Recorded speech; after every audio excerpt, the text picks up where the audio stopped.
সম্মানিত শাহাদাতপুর সুন্নি জনতা, আপনারা শুনে অনেক কষ্ট পাবেন বা অনেকে জেনেছেন, আমাদের বাংলাদেশ আহলে সুন্নাত ওয়াল জামাতের রণবীর লক্ষ লক্ষ কোটি কোটি সুন্নি মুসলমানের স্পন্দন খানকার পীর, রাজপথের বীর আল্লামা মুফতি গিয়াসউদ্দিন আত-তাহারি সাহেবের উপরে ব্রাহ্মণবাড়িয়া জেলার মধ্যে আহলে সুন্নাত ওয়াল জামাতের একনিষ্ঠ কর্মীকে আহত করার জন্য, ধ্বংস করার জন্য ব্রাহ্মণবাড়িয়া জেলার ওয়াহাবি, মদদি, জামাতি, খারিজি এজিদের দলেরা হামলা করেছে।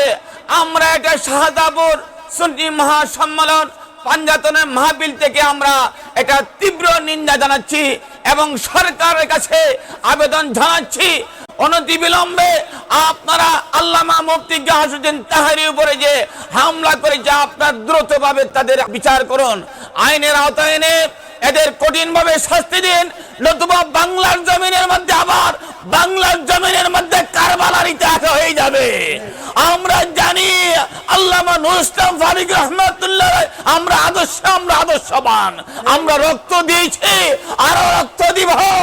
আমরা আল্লামা নুরুল ইসলাম ফারুকী রাহমাতুল্লাহ আমাদেরকে শেষ সময়ে এই আদর্শ শিক্ষা দিয়েছে, জীবন দিব, রক্ত দিব, ঈমান দিব না আমরা।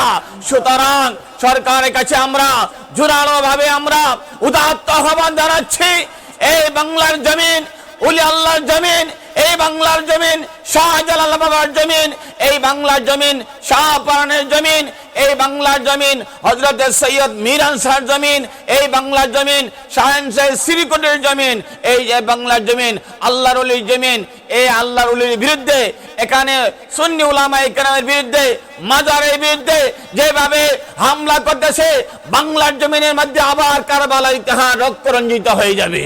সুতরাং আমি সরকারের কাছে উদাত্ত আহ্বান করব, আল্লামা মুফতি গিয়াসউদ্দিন তাহারির উপরে যে হামলা হয়েছে, এই হামলাদেরকে আপনারা চিহ্নিত করে আইনের আওতায় নিয়ে তাদের কঠিন শাস্তি দিন, নতুবা বাংলার জমিনের মধ্যে আবার রক্ত রঞ্জিত হয়ে যাবে, কারবালার ইতিহাস হয়ে যাবে। আমি উদাত্ত আহ্বান যাব, বাংলার জমিনকে যদি আমরা শান্তি রাখতে চান, আমরা শান্তিপ্রিয় সুন্নি মুসলমান, আমরা ধৈর্য জানি, আমরা আহলে সুন্নাত ওয়াল জামাত, আমরা শান্তিপ্রিয় মানুষ, আমাদেরকে অশান্ত করবেন না। আমরা বাংলার এই সরকার বাহাদুরকে বলবো, অনতিবিলম্বে তাদেরকে আইনের আওতায় এনে এদেরকে আপনি শাস্তি দেন, বাংলাকে শান্তি রাখেন। এই বলে আমার অসমাপ্ত বক্তব্য শেষ করলাম। আসসালামু আলাইকুম ওয়া রাহমাতুল্লাহি ওয়া বারাকাতুহু।